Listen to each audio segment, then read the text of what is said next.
Sawadee Cop. Little tired today. Still drinking the coffee. Gotta have that morning cuppa. It takes a lot longer to make the coffee. I made a video on the new machine I have, the pump. It takes a lot longer to make it, and it definitely boils the water hotter than the little kettle thing I had up in Pi, because it takes longer for it to cool down to the point where I could drink it too. I mean, it's literally boiling water, and it stays boiling for a very long time in the ceramic mug. So it's like my coffee ritual in the morning is like an hour now. So like I got to get the little pot. They're like, I paid 150 baht for one up in Pi. So, new they're probably 200, 300 baht, 250, whatever. It's less than $10 for the stupid pot. I'll get one because it's just too long to heat up the water, and then the water stays hot too long for coffee. Not working. But other than that, everything is really kind of cool. I'm definitely going into my morning routine. I got more work to do today because I bought 2 bikes yesterday, did a video on that. I got lucky, as I mentioned, with one of them, but even if I hadn't gotten lucky with the Aerox, there were tons of, like I said, there were 147 bikes there. So there was lots of good deals, not great deals, on Honda, Scoopy, Wave, Click, right? The 3 most popular bikes here. So I would have picked up another 25 to 30,000 baht bike that I could sell for 40 something, right? 38,000, 42,000 baht, something like that. So, a little profitable. There was other profitable bikes there, but I managed to swing for the fences with the Aerox, and there was 2 bikes after that would have been bigger expenditure. They were starting at 44,000 baht. But, they would have sold for more. Now, I'm actually happy I didn't buy those because, when I flipped houses, there was a sweet spot between 150 and 350,000. So if I came across the deal where the house sold for $500,000 or 750,000, at one point when I was really grinding and I had a bunch of houses going at one time, I had 12 houses going at the same time, then, yeah, I would have attacked a higher end house, knowing it costs more to, because the materials are good. I talked about the toilets. I used to put the same toilet in every house I renovated. It was a $99 AquaSource toilet you get from Lowe's, sometimes cheaper than $99, especially if you buy 2 or 4 at a time because you got multiple projects going on. And it had the number 1 button for pee-pee and number 2 for poo-poo. And the reason that was such a great toilet was everybody knew it was a new toilet because those weren't around 10 years or 20 years or whatever, 15 years ago, 7 years ago. I don't think those were around. So, and remember I was flipping 2016, 17, 18, 19. So they were newer then than they are now. Now they're actually getting pretty commonplace and it wouldn't work as well. But, new toilet's a new toilet, and that's important to people. Somebody moves into a new house, they want, at the very least, a fresh toilet seat, if not a whole new toilet. And at $99 a toilet, I wouldn't even leave the other one eating. I wouldn't say, oh, that's in good shape, or, we can save that. I would just throw a new toilet in there, and people like that. It helped the house sell. But I stayed in my lane. I stayed in the 150 to 250,000 lane because it sold quickly. A lot more people can afford it, the mortgage payments on a $200,000 house than can afford it on an $800,000 house. So your buyer pool shrinks down with the higher end houses, so it takes longer to sell. And as I was saying with the AquaSource toilet, I couldn't put that in an $800,000 house. You got to put a fucking Japanese Todo, T-O-D-O, where the seat lifts automatically and closes automatically. It's got the bidet, like we got the anal car wash here up your ass. It has, you hit buttons on like a fucking remote control, and it comes out and squirts water, and you control the temperature, you control the force of the water. You're talking about a $2,000 fucking toilet. That's what has to go into an $800,000 house. That at the bare minimum. Okay, maybe you get away with putting in like a $300 or $400 American Standard toilet in the hall bath, or guest bath, or second bath, for the kids or whatever. Maybe you get away with that, but the master better have a nice fucking toilet. And that goes for everything, the quality of the carpet or the hardwood floors. There is no putting laminate in a fucking $800,000 house. Hell, I didn't put laminate in a $150,000 house, but a lot of guys did. So that's why I stayed away from the big numbers. So same thing with these bikes. If I bought a bike at auction for 44 to 54,000 baht, that's got to sell for 75 to 80,000 baht. How many Thai people do you think are spending 80,000 baht on a bike? Very few. Are there some? Well, yeah, there's Thai people got money too. I saw that when I closed down the restaurant. There were Thai people showing up with very nice trucks and buying a lot of shit for thousands and thousands of baht. But, there was 4 of them, and there was 100 of the Thai people coming by looking at the plates for 10 baht and saying, no, 10 baht's too much. I want to pay 1 baht or 5 baht, So the numbers, it's when you're looking to sell a product, you want the biggest buyer pool. Remember, I went over recently the 5 keys to a business. Number 1 was locate prospects. Well, you can locate a lot more prospects for a 30,000 baht bike, or a 10,000 baht bike. You can locate more prospects than you can for a 30,000 bike. And you can locate more prospects for a 30,000 baht bike, 1,000 US, than you can for an 80,000 baht bike. All right, there's not that many people here who can part with 80,000 baht. So I'm actually happy I didn't get the Honda ADV, where there's 2 of them, and they were starting in the low 40s. So I really got super lucky in the Aerox in that it's a high-end bike. They're selling for 80,000. I'll sell it for less than that. But the fact that, it's not as expensive. My cost of entry wasn't as much. I wound up all in at 44,000 for that bike, as opposed to starting bid of 44,000. So I got lucky. Like I said yesterday, I got very lucky, very happy. Even if I didn't get the Aerox, I would have got another 25 to 30,000 bike that would sell for 35 to 40,000, right? Depending on the bike, the mileage of the year. So I'm super excited about that because it's proof of concept. I came up with this idea after listening to Jeff up in Pi talk about the auctions, talk about flipping condos. I got excited. I got a future. I shared that here on this channel. Now I'm doing it. Yesterday I went to the auction with the purposeful intent and the goal, which I always talk about on here, of purchasing 2 bikes and selling them as quickly as I can, taking the profit, and instead of putting it back into bikes like I normally would, getting a new phone, right? This is still the Galaxy Note 9 that I'm talking to you on today, because I say what I do and I do what I say. Boring, whatever. I think of it as relentless more than boring, but whatever. And I accomplished that goal. So now it's like, okay, I bought the truck. The paperwork's taking longer than I would like, but it's coming, right? Just be patient. I bought the rental unit. I don't have a renter yet. It's coming. Be patient. At some point, there's a fanny for every seat. There's going to be a tenant in there, and I'll be generating cash. That's awesome. The truck will sell, just not probably this month, because I don't have the paperwork yet, like I got with the bikes. Once again, got lucky. But it's amazing how lucky you get when you put yourself in the right situations. And that's what this book is all about. More than anything, I'm happy that I had success at the auction yesterday, and I had failure at the auction before when I went 0 for 5. That's all part of it too. It's not always wins, right? Sometimes you lose. Okay, what do? Keep trying, right? I went to the auction again. Okay, I struck out 0 for 5. What did I do yesterday? 2 for 0. And that shows you guys that what we're talking about in this book applies to real life on a daily basis. So I had a plan, which I talk about plan in here, or Napoleon talks about a plan. I reinforce it. I had goals. I met my goals. It helps me towards my plan of, doing this on a repeat business to make income in Thailand.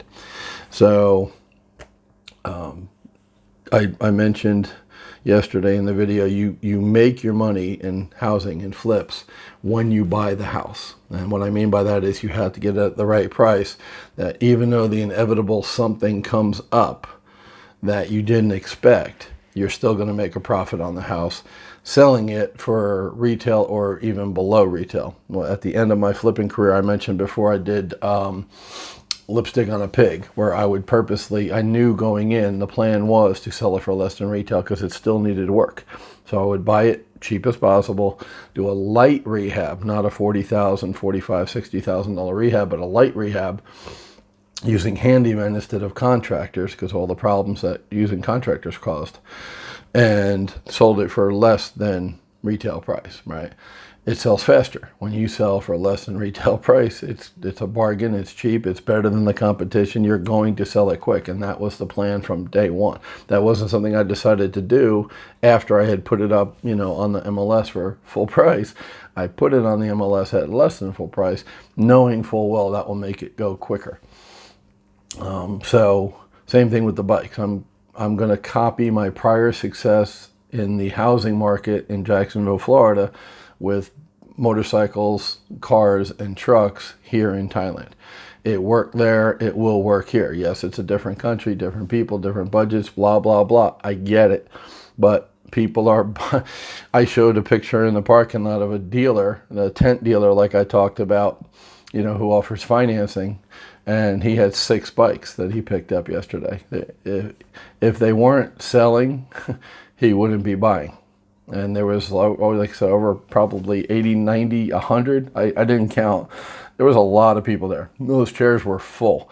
Whereas in the 0 for 5 auction, it was hardly anybody there, but there was active online bidding, right? So anyway, 11 minutes in, I have not read the daily positive plan. So this will just be auction follow-up. Today, we're going to go down and get parts. We're going to chase parts for the Volano. 2 of the plastic pieces were cracked. I'm going to stop at the store and get some scratch remover polish, a special polish that Jeff uses to get out smudges and smirks and stuff. Most of it will buff out. The plan is to buy that, buff the Volano out, the little yellow bike, the fat yellow curvy bike, see what comes off and what doesn't, and then based on that, go buy parts. We know we need at least 2 of the plastic parts that make up the body of the bike. We might need 3 or 4, depends upon how the buff out comes. At some point, I got to get a new fuel filter in the Ranger because it sat for so long, and there was birds' nests and rats eating out the air cleaner and crap like that. So that's on tap. I don't know if I'm going to get that done today. And I got to go to the dealer, the nice dealer who has ice cream, right? The good dealer that I like, to get that seatbelt buckle thing to make the airbag light go off to stop throwing the restraint code, and the 2 speakers installed. They actually weren't in yesterday. I stopped by on my way to the bike auction and they weren't in.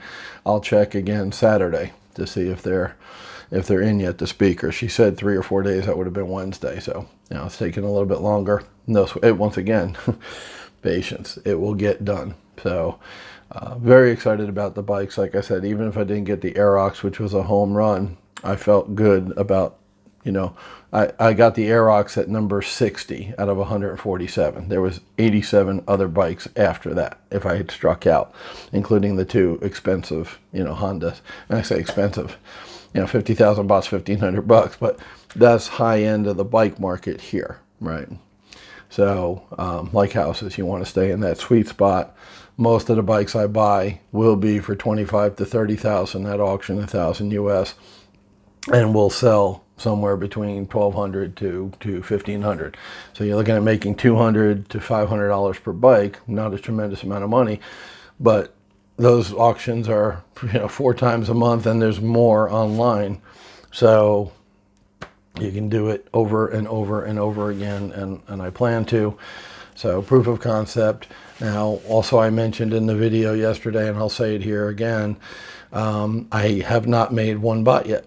I bought a Ranger at a good price. I bought 2 bikes at a good price, well below value. So in my mind, I'm good because I know I bought the house for $60,000, and I know I can sell it for $150.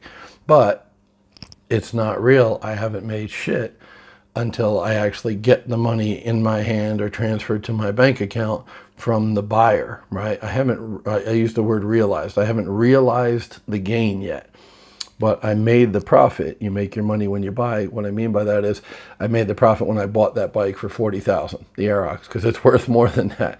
Will I get 20,000? I don't know. Will I get 10,000? I don't know. Will I get 8,000? I don't know. 12,000, 14? We'll see when I get the money in my hand or transferred, wired into my bank.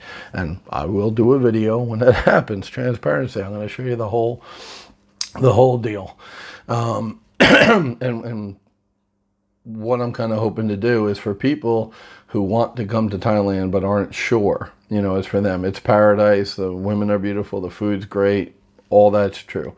But they're afraid, my money's going to run out. I took a shot at owning a restaurant guest house pre-COVID that was doing well. I could have survived just on the money from the restaurant from what it was making prior to COVID. COVID happened. It shot that down, and I fought because that's who I am. I lost to COVID. I lost to the lockdown, right? The government lockdown, which is starting to ease up now, but too little, too late, right? The landlord came up with a very reasonable rent, too little, too late. So I failed, right? I lost.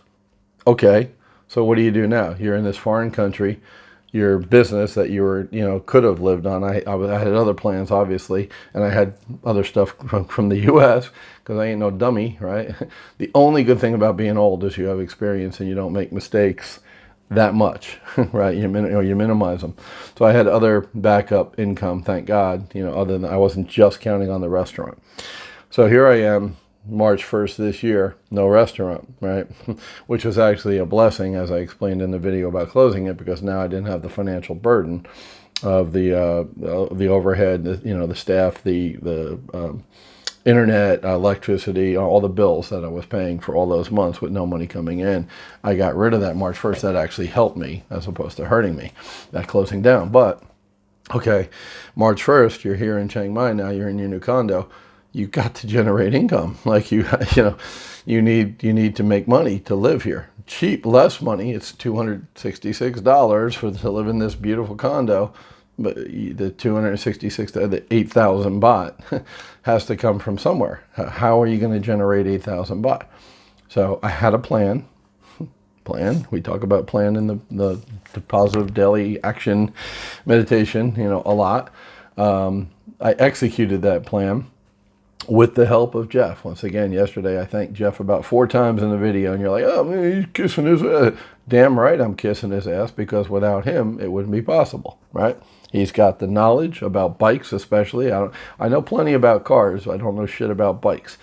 And everything I know about cars is American cars and prices in America and places to get things done in America and blah, blah, blah. So Thailand, yeah, it's a different country, and I've got to learn where to get the oil changed, where to get parts. We're going today to get some parts from Yamaha, and we're bypassing the dealer and going to the parts warehouse that the dealers get the parts from. Is that me? Fuck no, I didn't even know that thing existed. Not only does he know it exists, Jeff knows where it's at, and he knows what the prices are.